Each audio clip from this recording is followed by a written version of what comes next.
Welcome to Innovation and Leadership. I'm Jess Larson. This is part 2 of our interview with Ryan Tuerck. And it was the hardest turn to link on that section of the road. It was the first shot we did, changes on the car. So everything kind of stacked up against me, and and it just didn't work out. It's just one of those things. And I was extremely lucky that that hill that I ran the car into the side of wasn't any less steep, because it just kind of punched me right off of it. Ryan, when we were leaving off on part 1, we talked about how being a professional drifter and everything that it takes to get to that level, that it is not that it is a capital intensive experience, right? So Absolutely. Can you talk about how it's more than just being good? Like, you have to be good enough, and then you also have to be able to get the money to be able to play at this level and to really progress in this sport and the sponsor game. Absolutely. It's yeah, I mean, if you're somebody that doesn't have the finances to really push yourself to the next level, or overcome some hardships with your car, such as a motor blowing or transmission and just situations like that.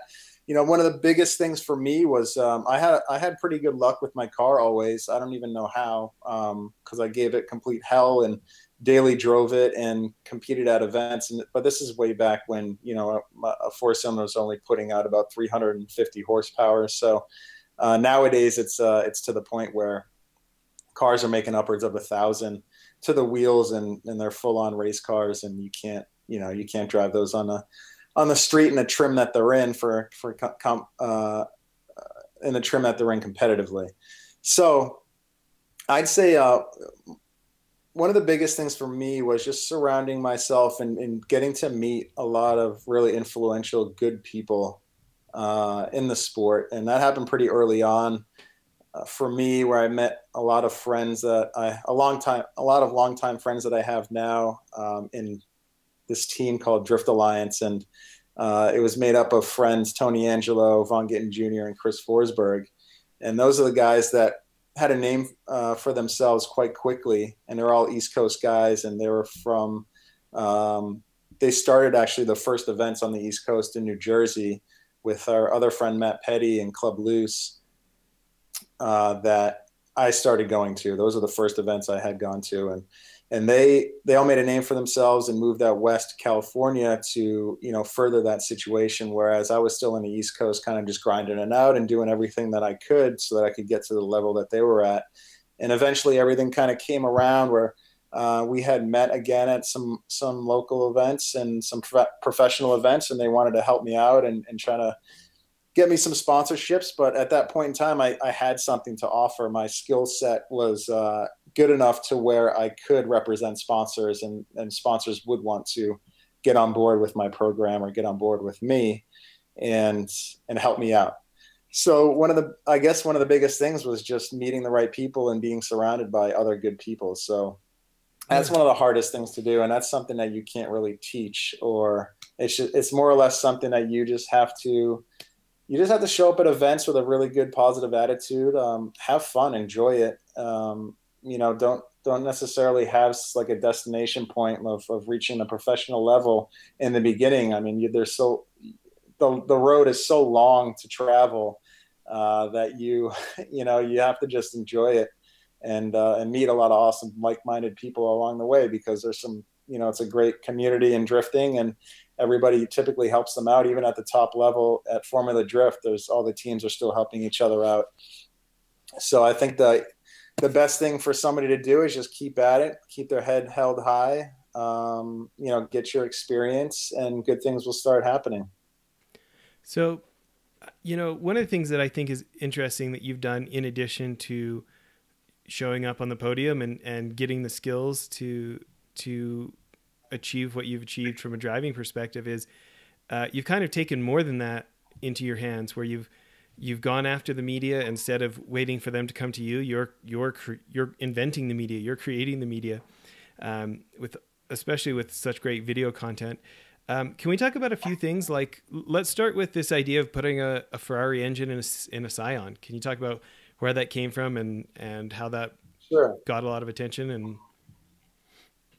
So that was that's kind of an idea that I've always had, and it was kind of a dumbed down version of my ultimate goal, and I won't talk about that at the moment because maybe it'll still happen in the future. But it's essentially, not wanting the dream of owning a one of the supercars, or like, owning a Ferrari or a Lamborghini, or just a high end car like the Lexus and stuff like that. And it's just the next best thing. I'm like, why not do an engine swap from one of those cars and put it in a car in a chassis that I know how it will perform, how it will drive, but still have that exotic sound, power, and look in the engine bay.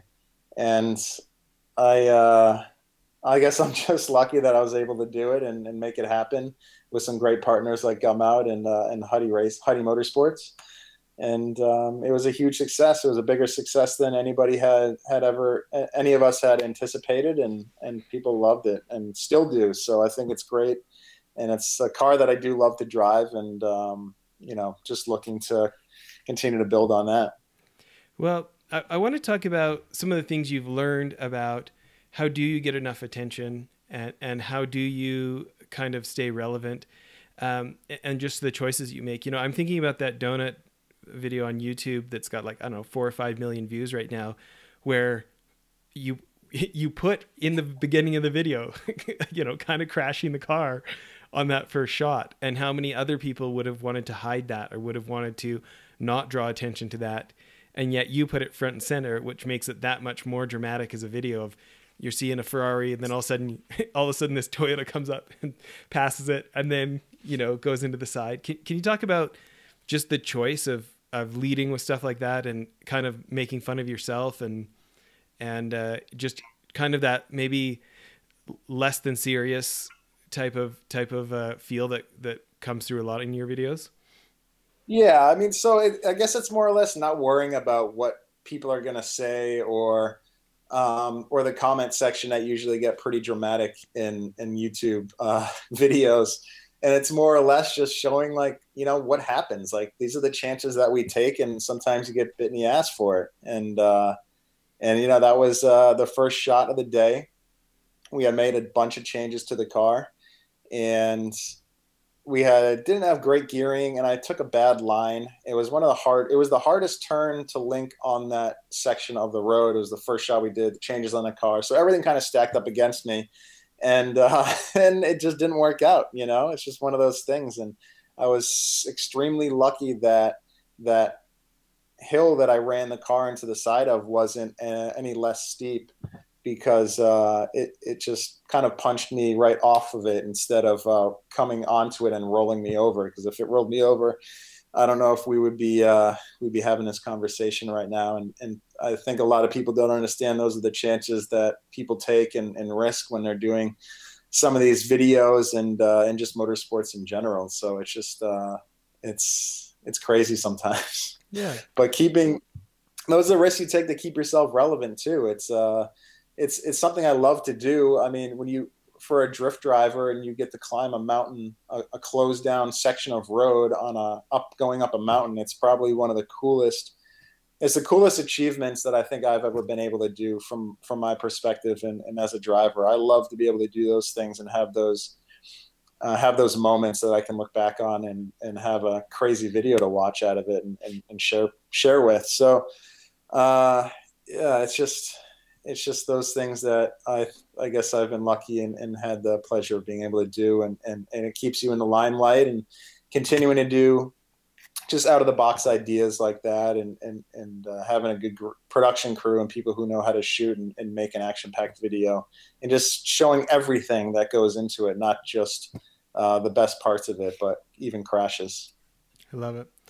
Well, let's take a quick break from our sponsor, and then I want to come back and talk more about the way that you approach things that have obviously earned you millions and millions of views. Okay, so just before the sponsor break there, Ryan, we were talking about the different things that you guys have done and the way you approach it. And I guess what I want to ask is, You look at that younger demographic, and especially in the West, Europe, United States, that is a market that is highly envied by corporate America. These younger people that if you got a lifetime value out of that customer, that's a lot longer than say our grandparents, right? And it's a coveted thing that people want attention from that age group. And there's a lot of folks out there making action sports videos, making motor action sports videos that don't have the millions of views that you and your team have. When you think about the approach that you've taken, is there any methodology? Are there any tips that you feel like have really helped you set apart and get the kind of response that you've got? Yeah, absolutely. I mean, there's a formula to it for sure. When we developed the idea and to do the Ferrari swapped FRS, or now it's a Toyota 86. It's there's a formula to everything. So take a wild idea, build the wild idea, and then take the wild idea to the track and create a bunch of content around it. And if the idea already has a ton of momentum as you're building it, and then the success of that from when you finish it, then you're guaranteed to have even more success when you take it to the track, or you take it on a wild mountain video and create all this content. Because I mean, watching build content is cool, but there's the payoff is actually being able to see that car drive and tear up a track, or whatever its purpose is built for. So that's kind of the formula that we take into doing a lot of this build stuff these days. When we were filming Network A and Tuerck, it was more or less just kind of a lifestyle show where we would just try to come up with really cool, fun ideas where the viewer could come along and just enjoy the some of the action and some of the antics of traveling and kind of ripping on different cars. I love it. Well, something else I want to talk about is your approach. There's a lot of folks who they do gain some mastery at something and they do get some attention, and then they start to walk around like they're a big deal. And, it's pretty obvious from the way that you're interacting with folks that you've been able to resist some of those temptations. I want to talk about things like when you have, you're over with Ken Block and you're trying out their new car. This idea that it seems like you're really trying to make that video work for your guests, that it's not all about you. Am I reading in that too much, or what would you say to that? Yeah, no, it's always, it's always about your fans. I mean, they're the ones who essentially they're the ones who are allowing you to have all these opportunities. So it's really hard to forget that for myself. And being from New Hampshire, I've always been pretty grounded, and I have, two brothers and a good family and good friends around me. So it's easy for me to stay grounded and not really let any of that stuff go to your head, nor have I ever really had that kind of mindset. So it's just trying to always appeal to your fan base and try to produce stuff and create things that they would want to see. And it just so happens that most of the stuff that I personally love to do and create are what my fan base like to watch as well. So it kind of goes hand in hand. Yeah, that's pretty awesome. So knowing that things can get tired, knowing that if you do it this time, it's exciting. If you do it again, it's less exciting. If you do it again after that, it's kind of, I've seen that before. Can you talk about how you bring creativity, how you do keep it fresh, even though in some ways you're doing similar things? What's kind of your process, or what's any insight for the rest of us about how to take kind of the same thing we're doing and continue to bring it something novel enough that it's interesting? Yeah, I think so. That's really tough. That's probably the hardest thing to do, is just try to come up with new ideas and things that you haven't done before. When you've already accomplished and done a lot, it gets even harder. So it really helps when you have a good group of creative people around you as well. And for myself, I've always kind of known when it's been kind of jump the shark situation, because I feel that myself, as long, and I know that the fan base would feel that same way, because I'm like, well, we've already done this a couple times. Why would we continue to do the same formula or the same thing when we're just kind of beating a dead horse? So it really takes just some creative conversations and some help from friends and people around you. I have my friends at Race Service who are extremely creative and, huge in the motorsports and making automotive content. And we always just kind of brainstorm different ideas. And some things, there's ideas floating around for the last 5 years that haven't happened yet just because it's not the right time, or we don't have the right funding for it and budgets and all of that. So a lot of times it's just the right timing and it all coming together perfectly, such as that Ferrari car situation and building that vehicle. It was, I had no idea it was going to happen. And, we created a proposal, sent it to a sponsor. They said yes. And then we're like, holy crap, we got to build this car now, kind of thing. So it's more or less like a lot of those things. You have these ideas for so long and it just takes a while to do them. So sometimes it's not hard, but sometimes it is after you've accomplished a lot to stay creative. And I guess I'm just lucky to be able to have a good group of people around me that, we're all striving for the same thing, which is to, I guess, try to just keep reinventing the wheel, so to speak. Yeah. Well, maybe this is a good final question then, is thinking about what is getting sent to that sponsor, that proposal. If you had advice for other folks who they're trying to make some form of media, they want a sponsor to get behind funding something that could be awesome. How do you approach that? Is there any kind of formula or thought process that's going through your head about what's in it for them and how this is going to clearly come across the benefit to them as the way you lay it out or anything like that? Absolutely. I mean, it's all about what kind of value you can bring to your sponsor or to the person or business that is going to fund what it is that you're trying to do, whether it's, creating a professional drifting program or it's building a wild car. What is the value there or the takeaway there for the person funding that situation? You have to find out, what events you're going to. It's well beyond just the sticker placement on a vehicle and whatnot. It's just, now it's social media. What kind of content are you going to create around the vehicle? Are you going to do a build show with it? What happens when it's done being built? Do you have money to do these different events? You have to essentially build an entire program for each thing that you do. And that's what we try to do is we cater each proposal and create a program around a project that we're trying to sell. It almost sounds like you're doing like a business startup for that project. 100%. Yeah, you're essentially going from ground zero, trying to make sell a proposal or sell funding to be able to create. And that's obviously always the hardest part. And it all starts with an idea though, and that's where everything happens from there.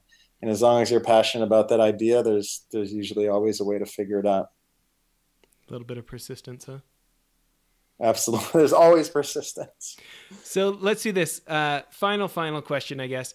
What's a question that people don't ask that you think they should, or what's just something we haven't covered that you'd think would be good to end on?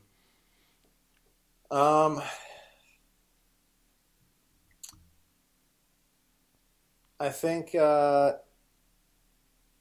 one of the, something maybe so simple as to say, do it right the first time because doing it twice sucks. And that really holds true for me because I've had to learn that the hard way a lot in motorsports. And it really transcends all the way from the way that you build your car to the way that you sell sponsorships to your sponsors and to different people and also creating ideas,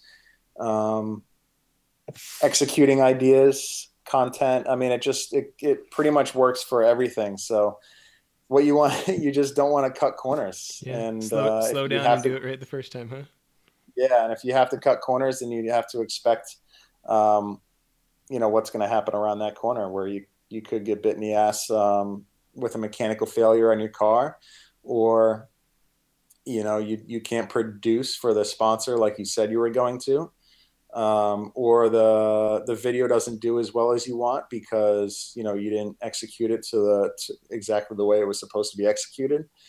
And just it just kind of transcends with every aspect of what you do as a driver or an influencer, a professional athlete at this point.